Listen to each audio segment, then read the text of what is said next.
Hey, good morning, good morning. I want to welcome everyone out to Start Up Minot. We got a special Start Up Minot today. My name is Mark Lantto. I'm the economic development from Minot Area Chamber EDC. Thank you for coming today. We're doing a fun mashup today. We've got an Economic Development Association of North Dakota statewide conference. So some of the faces in here you might be looking at it saying, I've been familiar with Start Up Minot, so let me explain it to you. So Start Up Minot began just over 3 years ago, and it's designed to encourage, invigorate, and entice entrepreneurs to try out their business idea, to learn and to grow, and to consider growing a business, starting a business. So what we do every single month, the second Thursday of every month at the Carnegie Center normally, is we bring free coffee and donuts, and we bring an entrepreneur, a guest speaker in, and then we give that opportunity for folks to learn and grow and to ask some questions. And then it's a networking opportunity as well. So we're bringing it today to Minot State University because we're going to finish off our 3-day state conference today. So I do want to thank our sponsors, and I do want to encourage you to meet somebody new today, to think of something different, to look through your business or your business idea through a different lens based on what you might be hearing today. So we've got 3 unique entrepreneurs, and we'll introduce them here in just a minute. But a lot of partners make this happen, so I want to do a quick shout out to our partners as well as our sponsors. ND Small Business Development Center, Service Basin Planning Council, Creedence Energy, the Chamber EDC, Dakota Business Lending, many others from the private sector are part of our committee that make this happen. And then sponsors as well. So First Western Bank and Trust is our presenting sponsor. We also have the sponsors, Minot Area Chamber EDC, ND Small Business Development Center, Bank of North Dakota, Town and Country Credit Union, First International Bank and Trust, Rivera, Cornerstone Bank, Creedence Energy Services, People's State Bank, and Dakota Business Lending. So let's do a round of applause. A big thank you for listening. I can't make this happen without good sponsors and good supporters. So today, I mentioned this is going to be a unique setup. We've got 3 different entrepreneurs. We're going to have each of them come up to the stage when I call their name. And then, with ladies first, we're going to have Jazmine go first. She's going to explain just for a couple minutes what her business is, what Prairie Sky Break is all about. For those of you who were at the conference last night, you ate their pizza and salad, and it was amazing. How many people has gone to Prairie Sky Break? How many people were there this morning? There were probably you already there this morning. So we love it. And then after Jazmine, we'll have Jonah, and then we'll have Kent as well. So let's dive right in. Jazmine Schultz, come on up, Prairie Sky Break. Round of applause. Thank you. Jonah Lantto, we're going to come up on the stage right now. Good Talk Network, and Midwest Partners. Kent Kirkhammer, come on now. So, anyway, let's dive into this. Thank you everyone for being here today. Oh, great, good. Let's sit down before we got started. Check. And hopefully. Well, it's probably just a messing with me already. Okay, good. Let's start with Jazmine. Jazmine, you always wanted to be an entrepreneur, right? That's why you've done 6 other jobs before you were Skybreads? Right. No, I didn't. My path to entrepreneur wasn't linear. It maybe should have. There were hints. I would sit with my TYB newbies and I would put the price that I could get for them if I sold them in the real world. That's a good one. But that was like part of my fun. And I sold hats and stuff before, but it wasn't apparent to me that this is something that I would be interested in right away. I was a FACS teacher. I ran a small community center. I call it a community center because it's the easiest way for most folks to grasp it, but it was an all-ages music venue and art space. I ran that for 10 years. Made no money off of it. It was just a personal endeavor with friends. And so I didn't end up at the bakery until about 5 years ago. My business partner, Travis, he was at the farmers markets for 5 years prior to that. So he was doing a bread stand, and when he came to town, he was looking for new friends, and he started something that was akin to The Moth, which is a storytelling sort of evening, and he approached the community space that I was running and said, like, would you throw this event for us and help me, advertise it? And I said, sure. And then ended up playing the event as a solo performer, and the whole group of us sort of ran it. And then Travis just started hanging out after that. And kind of became part of the group of people that was organizing that. And so through that, then there was just this natural sort of, the thing that happens with friends where you're like trying to help them win, and you get involved because it's Thanksgiving bake, and now suddenly you're making scones. And so we were sort of involved in that process. I remember when he said, I'm thinking about renaming it Prairie Sky Breads. And I thought, man, that's really pretty. I mean, you can like see the all the logo opportunities is what I was thinking. And so when he decided he wanted it to be a brick and mortar location, our all ages community space was sort of, it needed to grow up a little bit at, 27, 28, people were not coming to just watch music in a basement anymore. And so, food to entice people, to make them feel comfortable, coffee, because that's fun, all of those things. And so, yeah, that's how we ended up with Prairie Sky Breads, and then COVID happened. And you guys picked that time, right? To we open picked it. Right before COVID? You Yes. did it on purpose. I was like, February 2020, that's when this is gonna go. No, like most things, construction and all of those things that happen, all the permitting and things that you need to get done, had pushed us further into the year than we had intended. And then it was just happenstance that we opened during February 2020. But quickly then I had to just go full force, and if it was gonna survive, I had to go all in. And so I quit my other job and started doing things that I do now, which is run our POS systems, market, make our website, kind of those operations things. If you want a case study on pivoting your business during the worst possible time to open a business, let's talk to Jazmine. We'll do that more a little bit later today. Jazmine, thank you for coming. We love you. We appreciate it very much. You're always a strong supporter of Start Up Minot. Let's talk to Jonah for a minute. Jonah, introduce your business a little bit. We've got some slides up here for you. Tell us a little bit about Good Talk Network, especially Midwest Murder. Tell us what's going on. All right, thanks, Mark. I love Jazmine and I love Prairie Sky Breads, and man, I've been cheering for her story and watching it develop for years, and it is just amazing to see someone win and work for it. So, just Jazmine, shout out. So the Good Talk Network is, I wanted to start a podcast. In 2016, I kind of found myself at a crossroads in my career. What I was doing at that time was going to be no more, and I could either take a pay cut and keep doing what I was doing, or find something else to do. I was going to invest in either drones or podcast equipment. Obviously, I chose the podcast equipment. I had a buddy that was willing to start with me, so I bought a bunch of gear. We started podcasting in the basement, and our concept was the Good Talk Network. What is it? Why is it? Why is that the logo?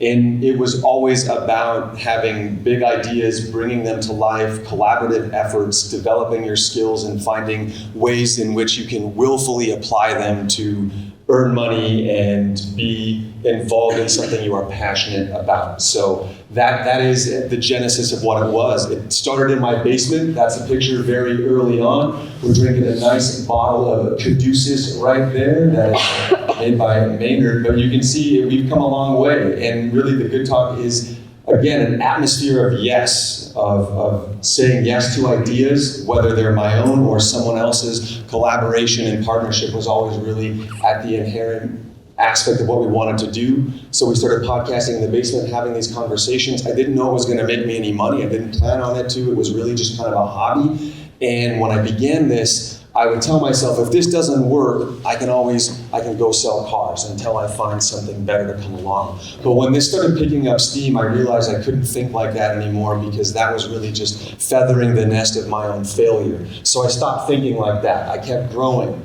I kept getting people on my podcast. My podcast developed into Good Talk Minot. Good Talk Minot became kind of a champion of local causes. I had more than 200 guests over the course of 5 years. I partnered with a local guy, Josh Walsky, on that. He was my co-host for much of that. Many people here in the audience were guest co-hosts or guests on that. I remember being a guest. Absolutely. Being once or twice. Yeah, That's good. yeah, many people. It was in my basement, but it kept working, and I kept finding ways to develop my skills as a podcaster, become visible in my community. That was a key aspect, I think, of what made this successful was, again, my willful effort to be visible in my community. People often ask me, what can I do to make my podcast or my company successful? I feel like that was a really key aspect of my success. So this is just over the years, through the course of about 5 years, I was able to move out of the basement into a full-time studio space, and I was continuously looking for opportunity to create more content, to produce more content. And this is a myriad of different things that we've made. Good Night Live was we did 12 episodes. That was a live filmed, live audience comedy late night talk show that we did here in town. And again, it was a very collaborative effort. Many of these things that I've done, I would not have been able to accomplish without partners, without people who had skills that I didn't have as I was developing and investing in what I was really good at, which is storytelling, it is talking, it is conversation, and it is helping people collaborate to execute their ideas. And we produced a dozen different podcasts or more to varying degrees of success. And Midwest Murder over time kind of became, I guess, the landmark show that we hit. And this is something I wanted every piece of content I made to achieve. But Midwest Murder eventually, true crime series, I partner with Dawn Colombo on that. She pitches me this idea, hey, do you want to do a true crime podcast? I was like, no, not really.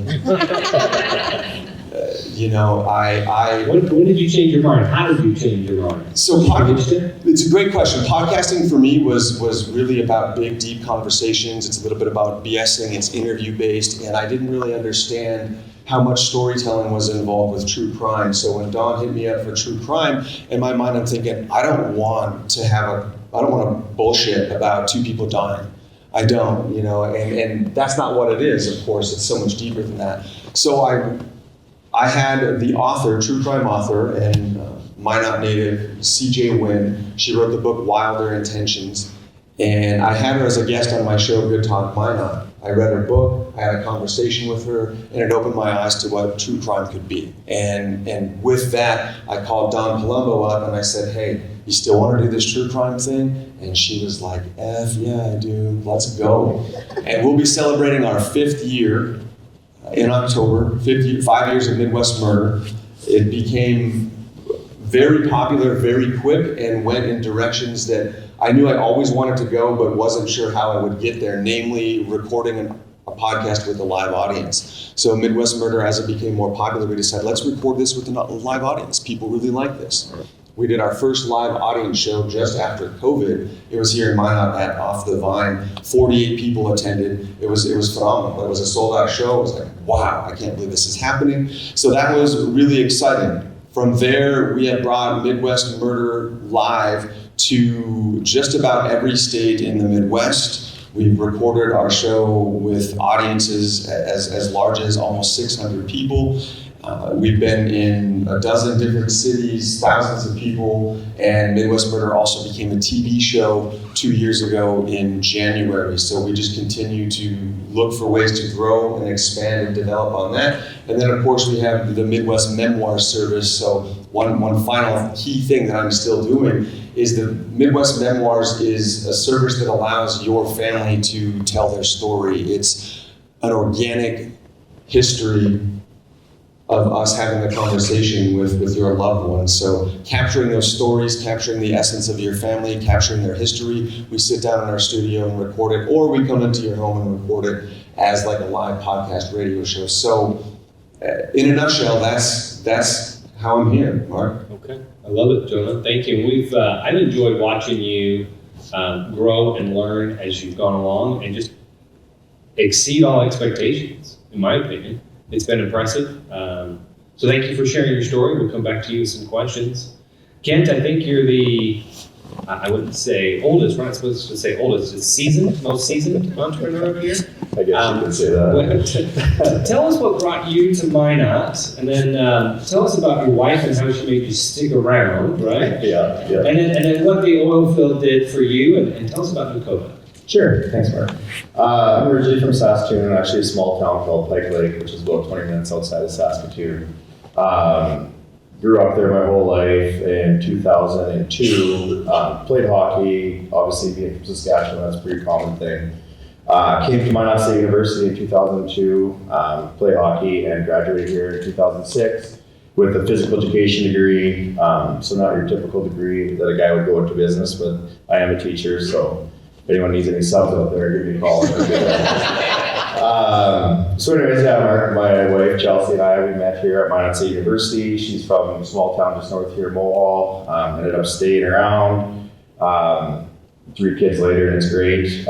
So yeah, she did convince me to stay, I guess. But my oil field career, I guess, started I graduated high school in 1999. Started working in northern Alberta on drilling rig as a roughneck, and would do that in the summers and play hockey in the winter, and then would also do that in the summers when I went to school here at Minot State University. So I guess it wasn't full time, but my first introduction into the oil and gas industry would have been, through the drilling rigs in 1999. So been around it for a while now, I guess. My hairline would probably reflect that. So let's see here. So then graduated, like I said, Minot State University in 2006.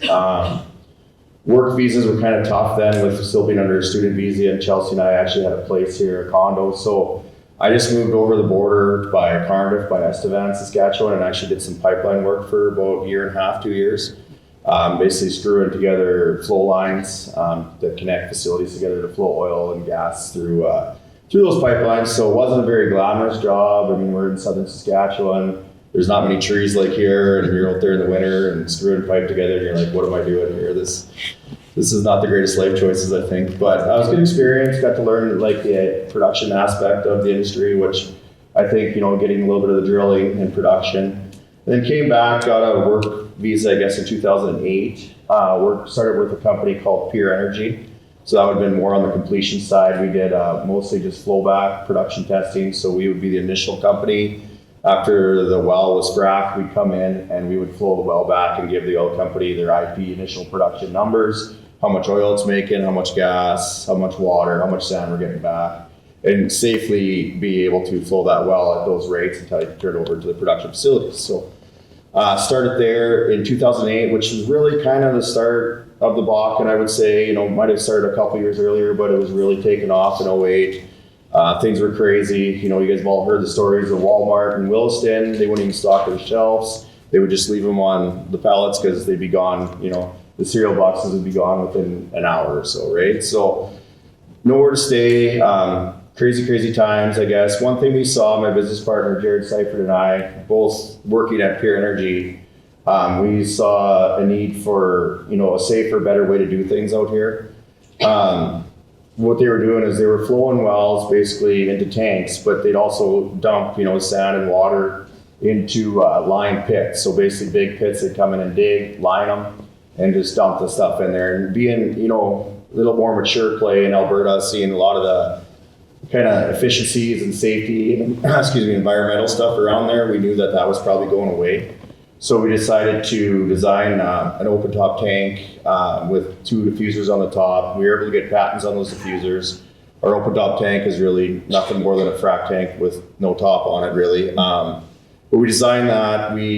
So we started Dakota in the fall of 2011. We went into our first meeting, having enough money to pay for 2 tanks.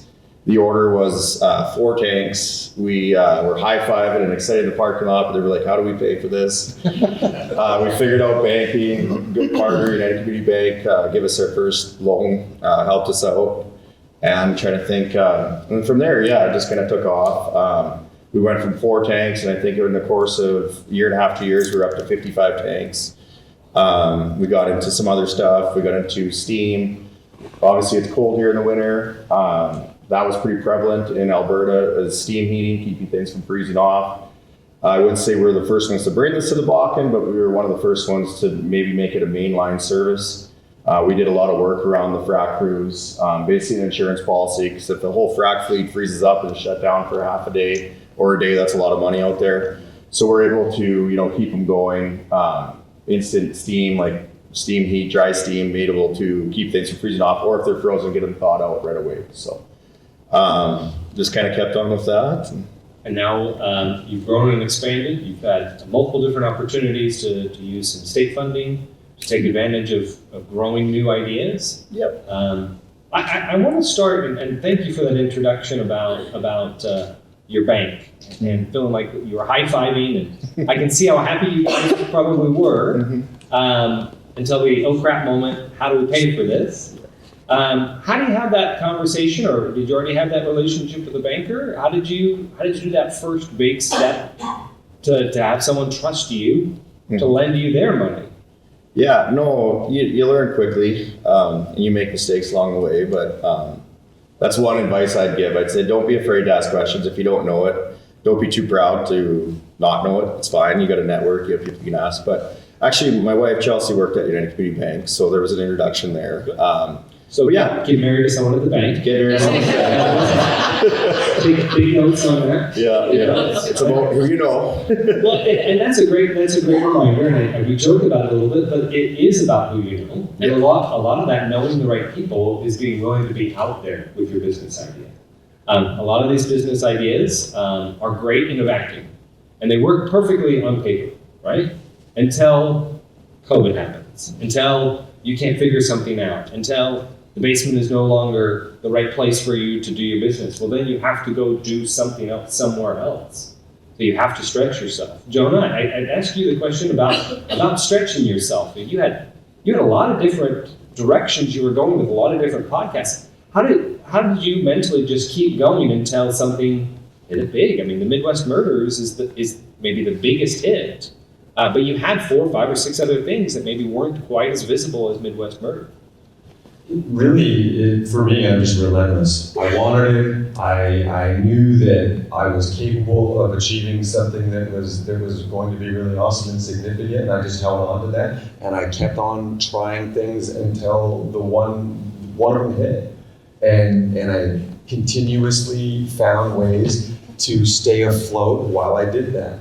I wouldn't say it was quite like fake until you make it, because I was building and developing relationships, partnerships. I mean, some of the people I collaborated with on these different projects didn't even know each other, none of them, and we built a team and we achieved some pretty cool things. They're still doing things together. I had to move on and focus on Midwest Murders. So really, Mark, for me, I was just relentless. I had this, I wanted it, my family's counting on me, I'm counting on me, I want to be something, I want to be somebody, and I'm capable of doing it. And I love another thing about Jonah that he's probably not going to mention is the positive self-affirmations, the positive thoughts. You see Jonah on social media or in other places, and he's always got a smile. He's always looking forward. I don't ever see you looking backward. I think that's an impressive entrepreneur skill as well that you can develop. This isn't something that you're like born being positive or born being negative. That's actually something that you can develop.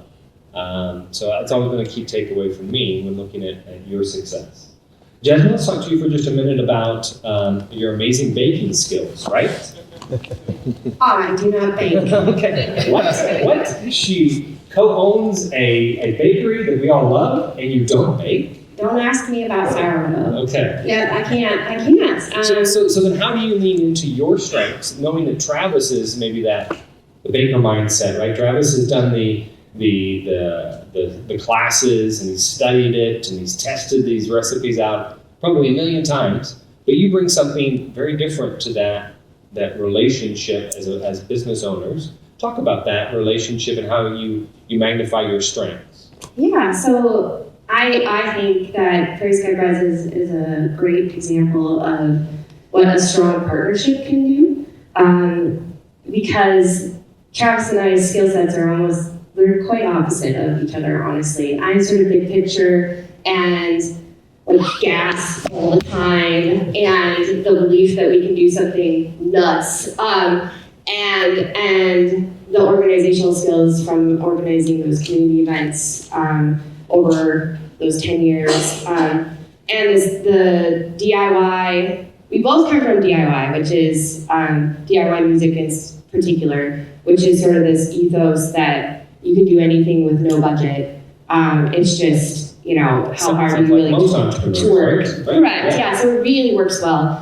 And Travis is a lot about, he loves Excel spreadsheets and, the very fine particular math that is involved in doing sourdough. And so to our powers combined, and not just that, but even just our staff and the things that they bring to the table are really important to our success. And so I actually don't bake. I had experience in coffee, which is something that I do bring to the table.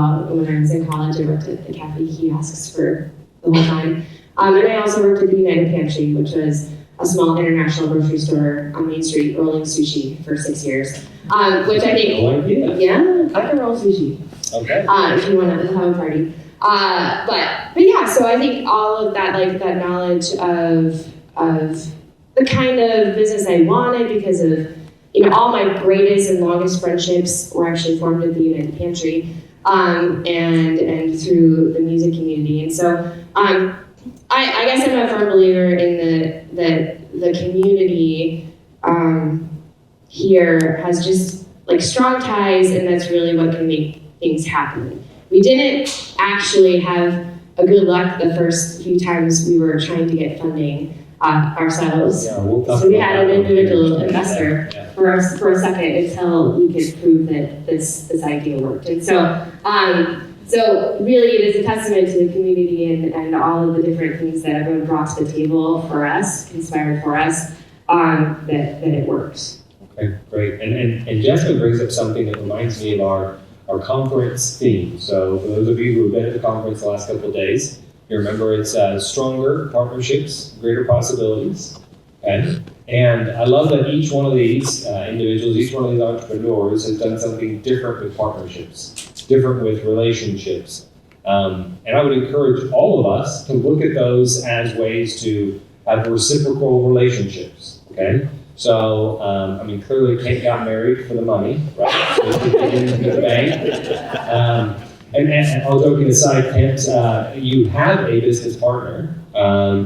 Your business background is very hands-on, but you have a very different degree than what you're doing. How did you lean into the strengths of your partner, what Jared brings to the table? And then as well, those around you in the community. The community knows who you are. You have some of the craziest ads for people looking for employees. You go outside the box on that. Can you talk to us about the partnerships and how they play a role in what you do?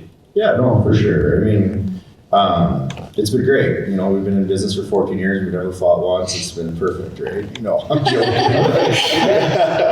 No, but I mean, I think you gotta have a business partner, obviously, you can trust first and rely on and able to have those honest conversations with too, right?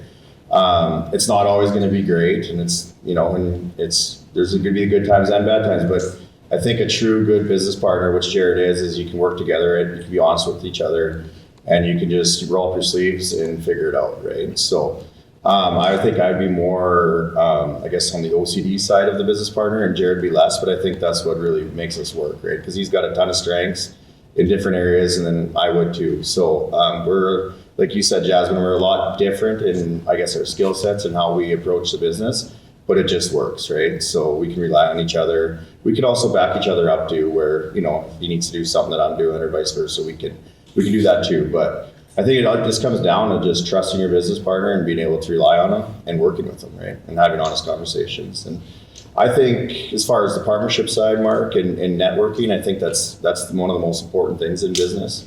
I think it doesn't happen by accident. You got to get yourself out there. You got to get involved in the community that you live in. I think that's important, whether anything you do. If you live in this community, you might as well be involved in it and help out with it, right? I think that's just the right thing to do. But yeah, you got to get engaged. You got to sign up for things. You got to be part of clubs. One great networking for our industry is North Dakota Petroleum Council, and I've been a board member there for several years, and it's just a great way to network and connect the dots, and try to get your name out there, as well as meet as many people as you can, because like I said, your network's everything in business, I believe. So. I would agree. And Kent is going to downplay this, but I think has also been a strong supporter of the Minot Area Chamber EDC over the years, helping us out with our energy committee, and also on API, and being a partner there with American Petroleum Institute. And so I think that those partnerships are widely valuable for what you do, Kent. Jonah, let's talk to you about partnerships and relationships. I mean, I love that you highlighted that there are, as you are developing new ideas and growing new business directions, you sometimes say, I'm moving over here. Who can help me over here? Dawn, you came back to Dawn, even though you told her not a chance initially. Can you talk about those relationships that you built over the years and those opportunities to grow different business ventures? Yeah, me being where I am, truly, it's a testament to some of those key partnerships and learning what I could, working together with people, whether it was developing my skills as a writer. I think that I just had, for me, willfully collaborating, being malleable with your ideas, or just being able to have so much strength behind your own idea that everyone else is willing to see it, and I don't want to say bend to yours, but be willing to say, all right, let's do it. So because of the podcast, a lot of people would come to me with their ideas. Many of the things that I've done weren't my idea. I just happened to be the guy that could glue it all together, whether that was Goodnight Minot or even my very first podcast. I was looking for someone to do it with me. I didn't just jump on a microphone and start talking to myself. I couldn't do that. So it was really a willingness to give and to take. I feel like I am good at pitching my ideas to people, and I'm helping people get put into the right place that allows their skills to shine. I'm a natural cheerleader. I like to be inspired, and I like to inspire just as much. I live for those things. So if by the example that I'm setting, we can work together, that's what I wanted. So I look at like when Dawn came to me with Midwest Murder, I didn't see the whole vision right away. I didn't have it. And it took me almost, it was about 6 to 8 months before that light bulb came on for me. Some of the ideas that I worked together again on where people were, I was just the guy that helped make it happen. It wasn't mine, And other things like Midwest Memoirs, how that comes to life, it was very naturally. I was just a guy that realized he had a recording studio, loves his grandma, and wanted to record all of her stories on microphone with my grandma. 2 years later, Dawn and I are talking about, I had already moved on full time in my entrepreneurial life from clocking in for anybody else. I don't ever want to clock in for anybody else ever again. And Dawn wasn't there yet, and she was really looking for how do we get there? And I said, well, Dawn, I did this thing for my grandma.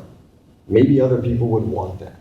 And that's really how Midwest Memoirs came to be. It was very organic. It wasn't something that we intended on doing. And, man, through that, we've helped so many families capture the stories of their patriarchs, of the people in their families. And some of those folks that we've done these memoirs for are already gone. And that's heartbreaking, but I know that now they have those stories in their family told in the voice of the one they love that will live on forever. So again, it just comes down, Mark, the different partnerships. Knowing sometimes, when you butt heads, sometimes there was one particular person I said, look, we've got to probably work on different things because we're becoming grumpy coworkers and not friends anymore. Okay. And it's a pretty hard honest conversation to have. It is. Good for you. It is. And the reality is some of the people I've partnered with, we probably wouldn't partner again. And not because we dislike each other, but it just, some of these things take a lot of blood, sweat, and tears, and they take a lot out of people. And sometimes you just have to move on, and then moving on can be uncomfortable. And it's not always awesome. Everything that I've done is not like happy, shiny rainbows. You know, we push through it, but. So you're saying sometimes we're a little passive aggressive in the Midwest? We don't want to have that conversation, maybe? Yeah, absolutely. And I like that you highlight this idea that not every partnership lasts for 50 years. And some are at the right moment, doing the right thing for the right time, and then you can move on from that partnership. I'll get to one more question with Jazmine, and then as we always do to Start Up Minot, we want to open it up to the audience to ask some questions. So be thinking of your questions. Jazmine, you highlighted something about having some trouble finding some financing, the brick and mortar side of the business. And I want to get into that for just a little bit because I think there's a great story to be had here about being relentless, about making sure that you can kind of tell your story and work for the right partnership. So take us back to what those conversations were like. I know you guys had some business plans you were working on, and you were feeling pretty confident, fair to say? And Yeah. Needed some funding. Yes, and we had 5 years of farmers market, like data that I thought was going to be enough to be like, and we can scale this. But it wasn't readily apparent to everyone, I would say, that was something. That was so nice. That was so Midwest. So you got told no. 3 times. 3 times. Okay. Yeah. Anyone ever been told no by a bank? Anyone have a business idea that didn't work, or the banker didn't think would work? Yeah. And so yes, it wasn't just a knock it out of the park situation. But we are thankful to have some relationships with Dakota Business Lending, who's always gone to bat for us, Research Basin Planning Council, and then there was some folks here in town who just helped us out immensely in the beginning. Long enough for it to start, and then for everyone else to catch on and understand that it could actually work. And maybe I did, like, the pivoting that happened during COVID helped change some minds, some hearts, I'm not sure. But we eventually did. We were able to get the financing, and we've taken advantage of quite a few programs, BAF and the Impact Fund, among other things that have really made it possible for us. We're just middle-class people. We're not rich. so Making goods doesn't make you making up tons from of money. scratch baked goods also is kind of a challenging market. Coffee is becoming difficult. And so it's really, I guess, maybe it is a little bit about resiliency and sort of that DIY scrappiness. I think Minot really has a lot of that actually already inherently in just what we do. And a lot of what makes that possible is just the belief that you can do it. It might not be glamorous, it might not be easy, but if you're willing to put in the hours and make some friends along the way who are willing to jump on your ship and try to help it sail, it's worth it. It's fun. I don't know, maybe not struggling isn't always fun, but we can persevere. Good for you. And I love that the partnerships that you found. Thank you for highlighting some of the folks in the area who and across the state who make this a reality. As an entrepreneur, one of the key takeaways that I've learned over the years from a lot of our guests is don't sell yourself short. Okay, so it can be done. It's possible, and always be looking for someone else who believes in you. It doesn't have to be a banker who believes in you. It can be a family member who believes in you. It can be a coworker who believes in you, believes in the concept, and nurture that relationship, strengthen that partnership. Though that's what helps things succeed up here. So we've had a great conversation so far. I want to make sure we open it up to some questions from the audience. Yeah, nice and loud. So, all three of you, when you're starting your business, yet initial lending was a big piece. Could you just share a little bit about what your need was to be able to get that started? How much money did you need to be able to kind of get rolling and flowing? Okay, those of you, repeat the question just for our recorded audience. What did that look like, the initial funding, when you got started? If you're willing to open up that a business plan and tell us what that looked like. Kent, we'll start with you if you're willing to share just a few details. Sure, yeah, like I mentioned, we had enough money saved to pay for 2 of the tanks that we designed. Ended up ordering 2 more right away, so 4 total. I think our first loan was somewhere around $250K. we were fortunate, not gonna lie, the momentum of the industry allowed us to cash flow a lot of our growth. Just, right place at right time, and nothing that we did that I can say that, I knew starting at this time is gonna work, right? I mean, sometimes you gotta take that leap, but I think our initial funding was right around $250K, and then, like I said, we were able to cash flow a lot of our growth from there. With having good partners, and our manufacturing was giving us, I think, a couple months, I think it was around 30 or 60 day pay on that. So they let us carry that for 60 days, which was very helpful too, which was a partnership from my business partner. He went to school with the guys in Lethbridge at actually Alberta that built our tank. So back to knowing people and the partnerships there too. So that was helpful. But yeah, our initial, I guess, first loan was right around $250K. Okay, thank you, Ken. I've had the $1 million loan, right? Yeah. I have had the great fortune of not having to borrow any money from my business at any point. My initial investment for the equipment was about $1,500, but over the years, I have continuously reinvested in my gear and my equipment and things like that. So I've always found ways to put back meaningfully into my company, but I don't require a lot of overhead for what I'm doing. It doesn't require me to have much. So at some point, if I build my own studio or something crazy, then I think I'd be talking to a bank. And I think just on the entrepreneurial side, I will say, as I have grown, I have considered other investments, and I have had conversations with banks related to commercial investing.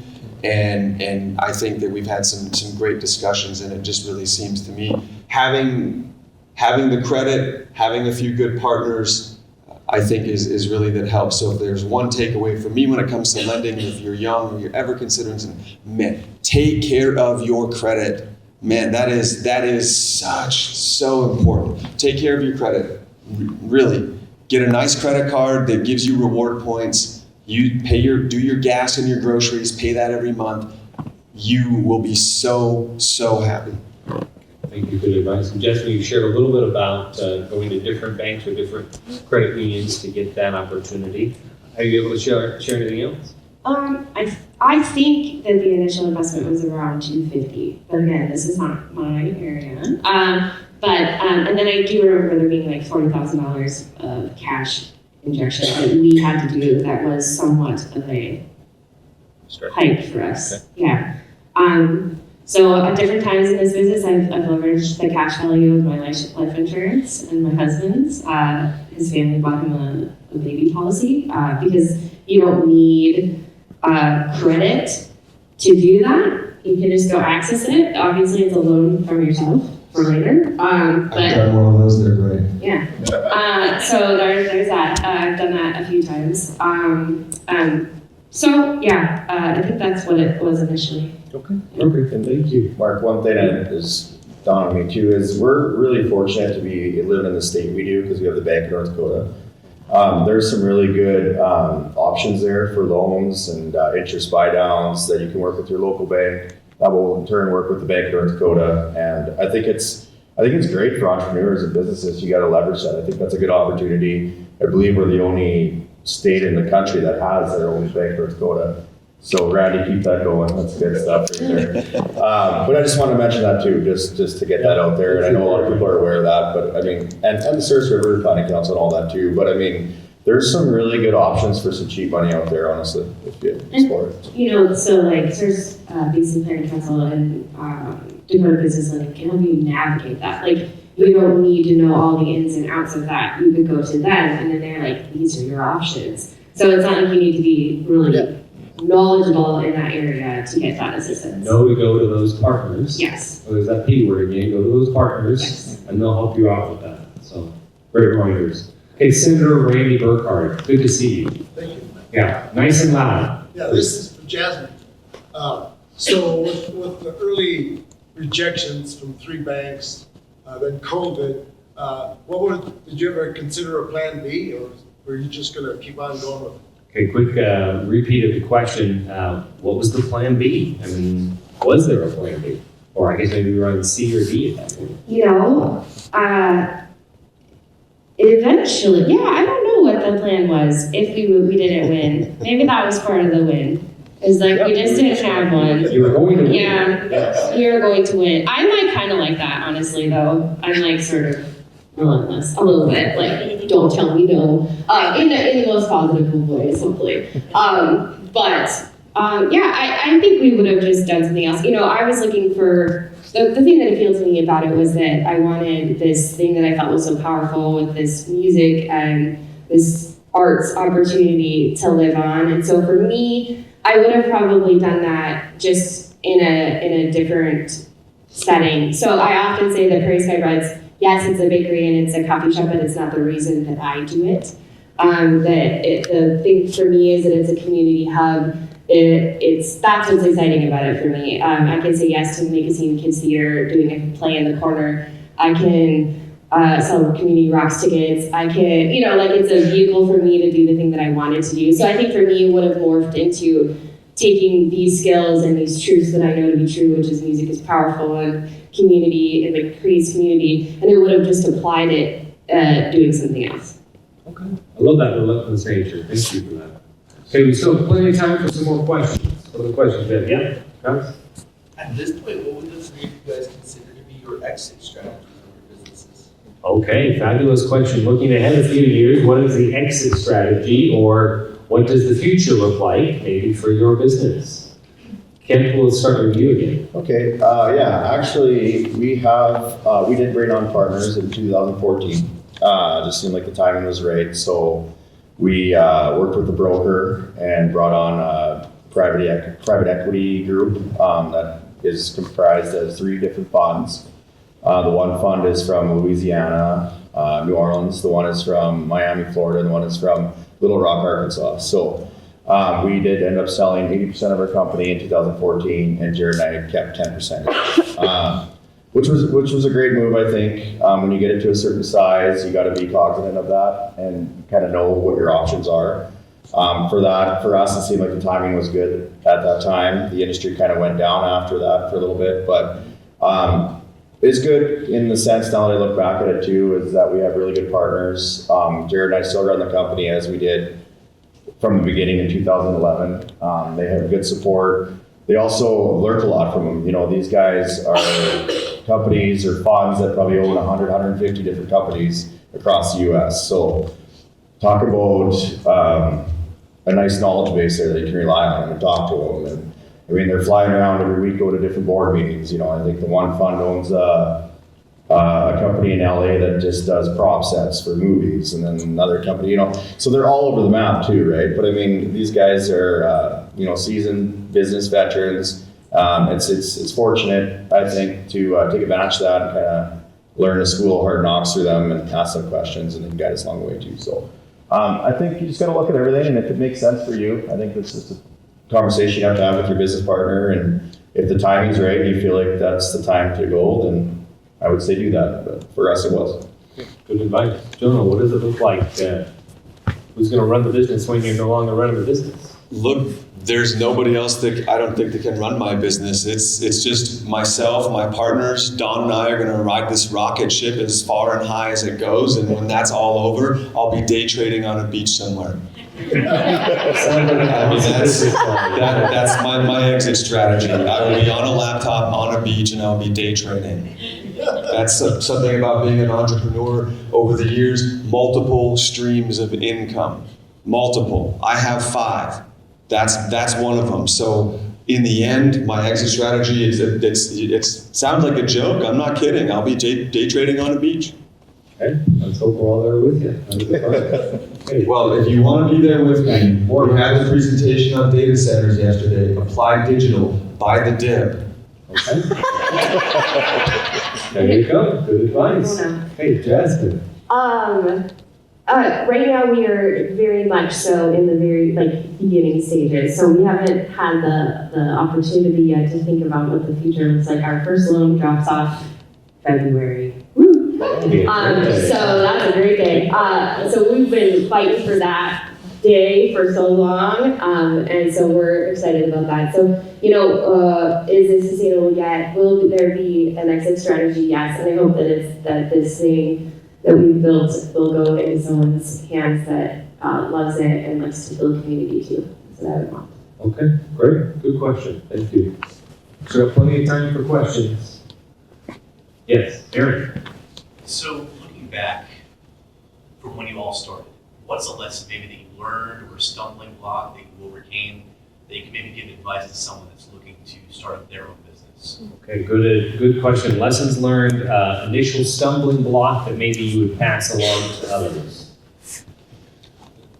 No failure is permanent. Yeah, I mean, I think that's maybe an easy answer, but look, the first podcast episode I ever recorded, we had to record 3 different times because we continuously kept messing it up. That's how I came in with no skills of how to do it whatsoever.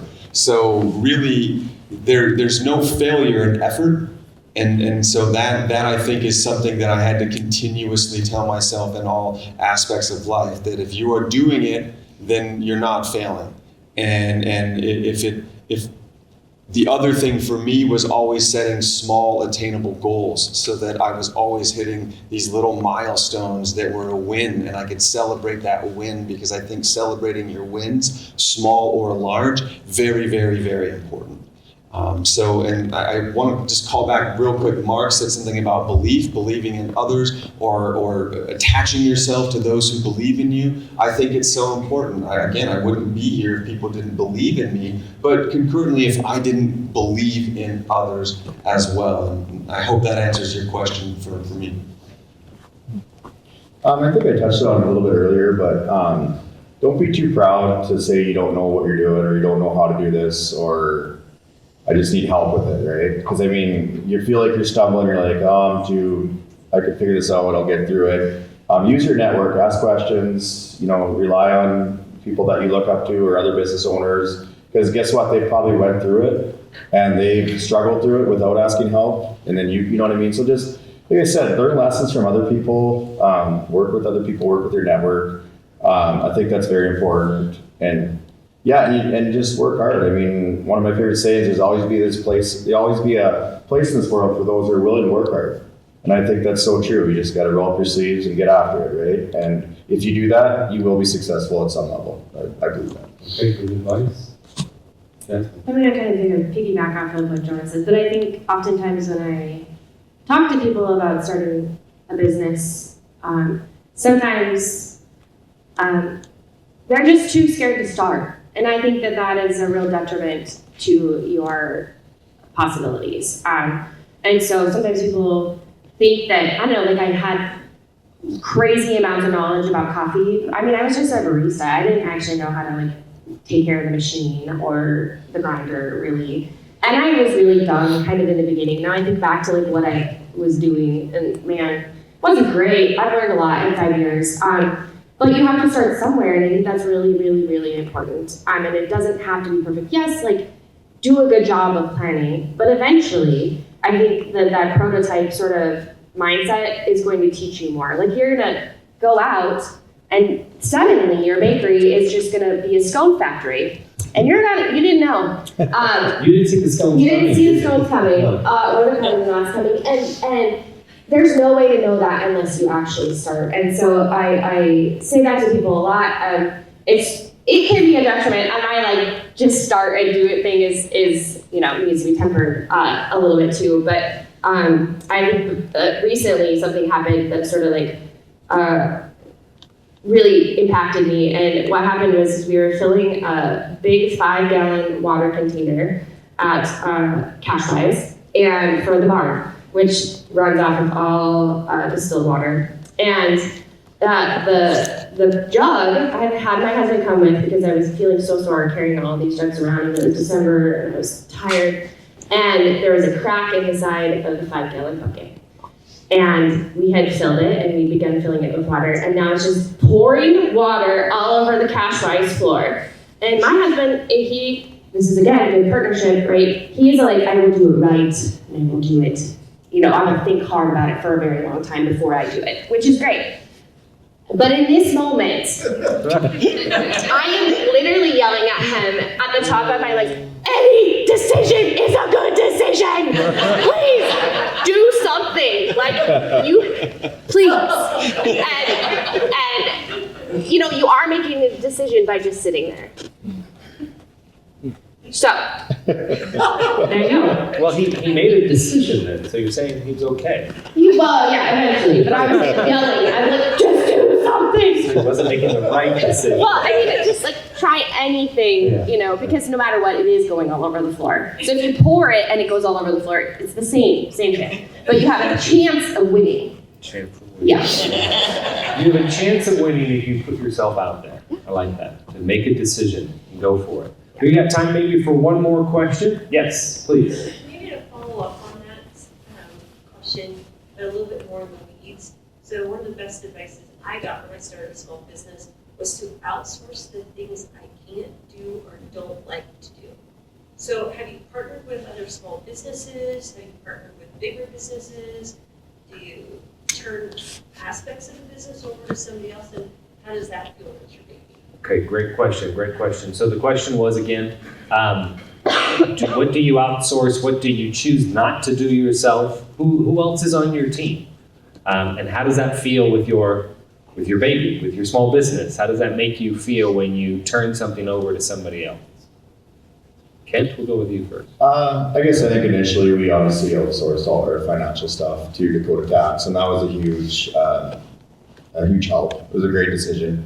Working with Randy and his team over there, just not knowing what you're doing as far as that, might as well let the professionals do it. So I mean, one big thing I can think is obviously we outsourced all our accounting, and that was very helpful. And working with, like I said, Randy and his team, they were great advice on how to navigate through some of those earlier years with.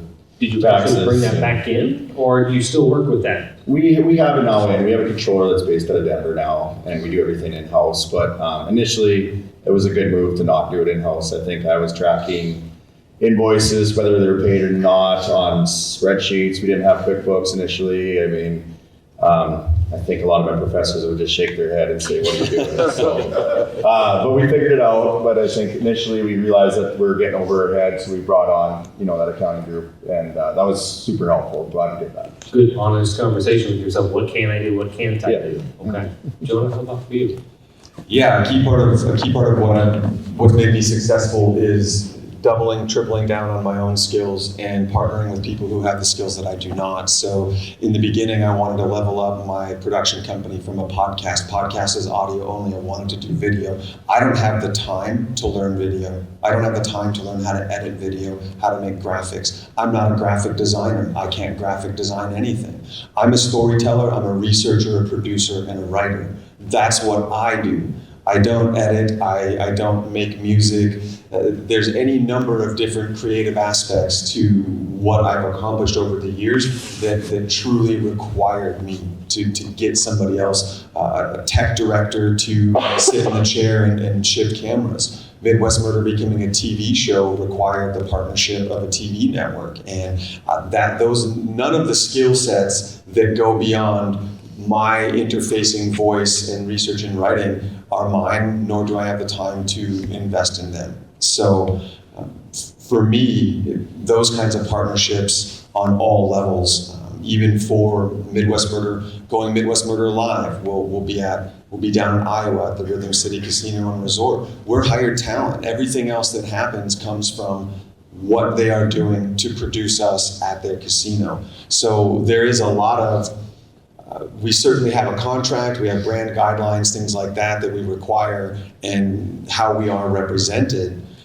But aside from that, yeah, we certainly have to put a lot of faith in others for Midwest Murder and some of these things that I do and that Don and I do to be successful. Good to know. Jazmine, any other thoughts of you? Sometimes in the beginning, the margins are not such that you can farm out a lot of things. But, your business partner is, in this case, right, like, he has skills that I don't have. I cannot do minutia, and I cannot do finances. It's just like my brain shuts off. So I'm fortunate that he is, like, so strong in those areas, and so that we can really function. It really is important to our business. And we do have Dakota roasters roast our beans. They're in the spot now behind us, which has been kind of cool and mutually beneficial partnership, I think. And so that is, like, I guess, a way to increase margins, but it's also like just a lot more work, and then you need more equipment and like all this stuff. And so we are happy to let Carrie do that. I like those answers because it feels like you realize what you can do and what you can't do, and you say, who else can do the things that I can't do, and how much can I trust in them or give them? I would just add one other thing. ChatGPT is a research level assistant. That's easily a part-time job supporting everything that I do, from synthesizing my work to helping me conceptualize ideas to really big research cases. Not to get dark, but Midwest Murder is true crime. I had a story recently, 9 victims. I punched that all into ChatGPT just so I could get a synthesized victim profile, as well as to have the timeline laid out so that I didn't mix these things up. So the other partnership that I have is with ChatGPT, and for me, on numerous levels, it really is phenomenal. Okay, and we're actually going to close with that. We want to thank everyone for coming for our unique Start Up Minot event today in conjunction with the EDND Stronger Partnerships, Greater Possibilities Fall Conference in 2025. So thanks for coming. Thanks to our panelists. Let's give them a round of applause, please. Thank you.